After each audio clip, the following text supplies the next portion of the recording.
Chapter 30. The fire had burned low, and the young dormice were asleep. Lupinia Musca picked up her broom, then sighed and cast it aside. You'll make a start in the cleaning tomorrow, or for a peaceful night's rest without vermin belching and snoring all around us. Thank you both. I don't know what we'd have done without your help. If there's ever anything me or my family can do for you, then just ask. Doogy rolled himself in his plaid cloak by the embers. Mayhaps you could tell me the way to Redwall Abbey, ma'am. We'll be heading for there after we visited Euphys's wife at their home on the morrow. Mr. Muscar pointed. It's 2 days' journey downstream. There's a raft just upstream that belongs to the vermin. You can take it and sail most of the way, and you can see the rapids at the Big East Bend. Leave the raft and walk west into the woodlands. You'll sight Redwall after a while. Euphys had settled down in a comfy old armchair. A raft, you see. That'll be grand. I like rafts. Doogy was about to drop off when something occurred to him. By the by, Euphys, you seen the big drum around? I'd almost forgotten about it. The watervole yawned. Aye, that old thing. The vermin left it outside on a stream bank 'cause there's no room in here. Don't you fret, Doogy, mate. 'Twill be still there in the morning. Sleep tight now. No longer held hostage by the vermin, they all slumbered peacefully in the calm, homely warmth. Shortly before dawn, Doogy was wakened by one of the young dormice. Sir, where's your friend, Mr. Lightpaw? He's not here. The Highlander sat up, rubbing his eyes. Not here, laddie. Then where's the rascal gone? The young dormouse had no idea, so Doogy arose and went out to the stream bank to look. He was back inside immediately, girding on his numerous weapons. Lupinia Muscar was rekindling the fire to cook breakfast. She noted the concern on Doogy's face. Mr. Plumm, what is it? Is it something the matter? The Highlander clapped a paw to his belt. My travelling companion's decamped, ma'am, and he's taken a big drum and my duck too. She roused her husband. Musca, go with Mr. Plumm, see if you can find his friend. Hurry, dear. The dormouse blinked sleep from his eyes. Come on, yeah, we'll find him. Can't have gone far. But Muscar's opinion proved incorrect when he drew back a screen of bushes upstream. Oh dear, looks like Mr. Lightboy sailed off on the raft. He's probably heading home. Doogy set his jaw grimly. Do you ken where he lives, sir? Muscar nodded upstream. Mr. Lightboy's home up that way, on the edge of a pond. I've been there before. In no mood for chit-chat, Doogy grabbed the dormouse's paw. Aye, well, you can show me the way. Come on, Muscar, I'm wanting to have a wee chat with that saucy rubber. Rubber? Muscar echoed in shocked tones. Do you mean to tell me that Mr. Lightpaw's a rubber? The Highlander yanked the dormouse energetically along the stream bank, muttering fiercely. Aye, a robber, thief, pilferer, purloiner, looter, call him what you will. Euphys steals anything that comes to paw. You'll have the eyes out your head on you if you weren't watching him. Muscar looked bewildered. Good grief, who'd have thought it? Mr. Lightpaw a thief, and he seemed such a nice and jolly sort. Doogy smiled in spite of himself.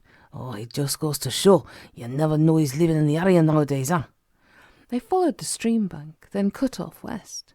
As soon as Doogy and Muscar came in sight of the lake, they immediately spotted Euphys outside his dwelling, busy polishing the sides of the big drum. Every now and then he would strike the drum a few taps with a stick he'd gripped in his thick little tail. His wife Digity came out to complain. Will you stop belting that great thing? It's driving me scatty. You're like a babby with a new toy, so you. Euphys gave the drum a few more raps. Ah, sure, you got no ear for music, that's all, my little sugar plum. Will you just hark that grand boom? He was striking the drum again as his visitors walked up. The vole thief showed neither apprehension nor surprise at the sight of Doogy. Faith, and wasn't I just saying to myself, my good mate Doogy Plumm will be along soon. I had an idea that old Muscar knew the way, so I was sure he'd bring you. Will you not listen to the great boom of this drum? 'Tis a sound for heroes and warriors, so 'tis. Digity greeted Muscar before questioning her husband. Who's that serious-looking squirrel? A friend of yours? Euphys gave the drum a resounding roll with his stick. That he is, me darling, a true blue pal in all weathers. Why don't you take Mr. Muscar inside and put the kettle on for some nice mint tea? Myself and Mr. Plumm have business to talk. We're doing you in a tick. The moment they were alone, Doogy spoke in a flat, dangerous voice. Where's my duck? Euphys smiled disarmingly. Duck? Isn't that the funny old long dagger you carry? Surely you must have mislaid it, matey. The Highlander shook his head. "Don't, matey, me you rogue." The claymore flashed out, its point pricking the Vol's throat. Doogy meant business. "Hear me, thief. If I don't have my dirk by the time I've counted to 3, you'll be no drinking tea any more. 1, 2. The blade tip moved up and down as Euphus gulped. Wait now. Let me think. The dirk. Now let me see. Oh, I remember now. 'Tis hanging from the back of the door inside. I was taking care of it for you."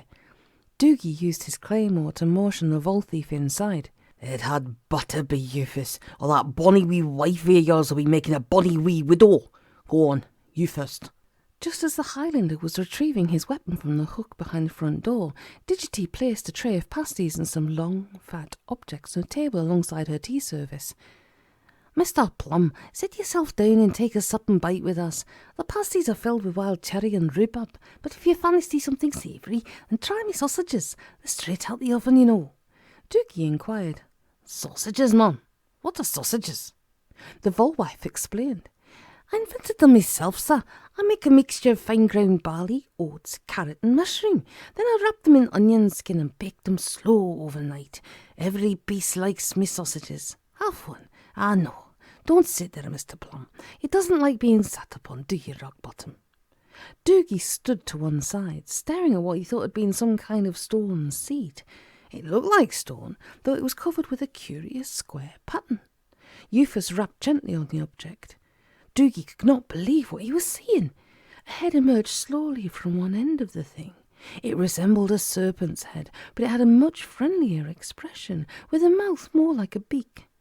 The creature, its neck wrinkled and scaled, looked as if it were from another world. Digity stood a short distance from it, holding out a piece of sausage. She spoke to it coaxingly.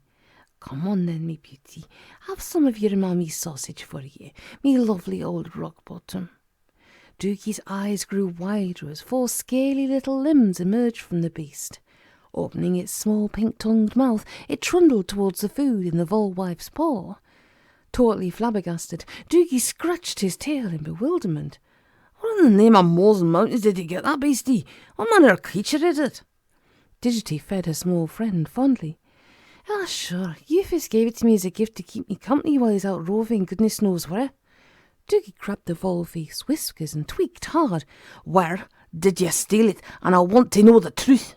Euphus came up on tiptoe as Doogy tweaked harder. "Whoa! Let go, you great murdering hooligan! I never stole it. I'm the honour as a thief. I didn't. Get off!" Doogy released him, listening whilst the Vol related his story. "'Twas a curious thing, but true, as you'll hear. One morning I was sitting fishing by the lake with me back up against a sycamore tree. Well, there's me trying to catch a sly old perch I've been after all season, when right beside me the earth starts to move. Oh, I says to myself, here comes a mole who's lost his way. But it wasn't any mole at all. Some beast must have felled in a hole near the tree with a pile of moss and dead leaves, 'cause all of a sudden up comes old Rockbottom, calm as you like. Then he tumbles over onto the back of his shell, with the effort of climbing out, you see. So there's him laying and looking at me, and there's me sitting and looking at him. I says, 'Good day and how do you do?' But the beast didn't say a thing back to me, so I turned him over and set him back on his little legs. Then do you know what he did? He followed me back home, without a word or bye or bye or bye.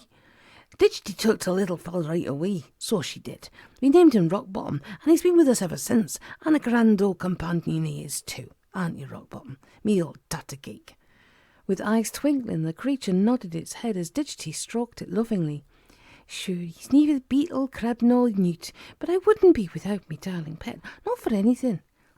The truth hit Doogy like a bolt of lightning. "That beast is a walking stone. It's a thing that old Gulo the Savage wants to get his paws on." At the mention of Gulo, the little creature shot his head back into his shell. Digity scowled. "Well, I don't give a mouldy ache on who this Gulo is, but he's not getting me, Rockbottom." The Highlander nodded decisively. "No, he ain't, ma'am, 'cause Rockbottom's coming back to Redwall Abbey with me." Euphus stood up, placing his paw aggressively on his dagger hilt. "My Digity's little pet leaves this place over my dead body. So what do you say to that, me bold squirrel?" Quick as a flash, Doogy drew his dirk, rapping the Vol thief's paw sharply. Then he laid the blade on Euphus's nose. "That can easily be arranged, my wee saucy Vol." Mr. Muskar, who had sat silently downing sausages during the dispute, protested. But you can't just march in here and take that creature away from the Lightpaws and makes you as big as a thief is useless, if you pardon me saying, Mr. Lightpaw. Doogy thrust another sausage into the dormouse's mouth. I'll thank you to stay out of this, sir. Rockbottom is going to Redwall, and so's the drum. You're coming too, Euphus. Before we get to the Abbey, you're going to take us to the yon hole in the stream bank. Do you recall it? I think that's where you laid Rakkety Tam MacBurl's claymore, and the banner you stole when you escaped from the Abbey. Euphus pushed the blade away from his nose and nodded. Faith, you ain't thick as you look, Mr. Plum. You've had your eye on me closely. I thought you'd forgotten the sword and the flag. All right, friend, you in. I'll go with you. Now it was Digity's turn to protest. Hold fast, sir. You ain't traipsing off and leaving me here all alone. Doogy shrugged. Then you best come with us, mum. The Volewife looked around at her neat home. But who's going to take care of this place? Mr. Muskrat volunteered. Myself and me good wife Lapinia will do that, Mrs. Lightpaw. That's if you'd be good enough to leave us a supply of your delicious sausages. Euphus suddenly took a shine to the idea. Sure, we'll take the raft. It'll be a nice little trip downstream. Ah, you'll love Redwall, Digity, me darling. It's a grand old place. Right then, let's get packed. Doogy sat down and began loading up a plate. Not before I've helped myself to these victuals. He immediately pronounced Digity's sausages as excellent.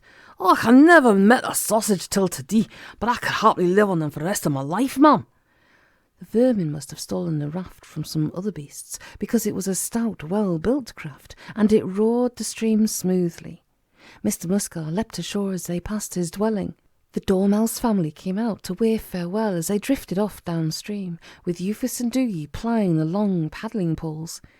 The Highland squirrel watched the deep, quiet stream running silently by, murmuring to himself as he wielded his paddle, I hope Tom's looking after himself and not fretting about me too much.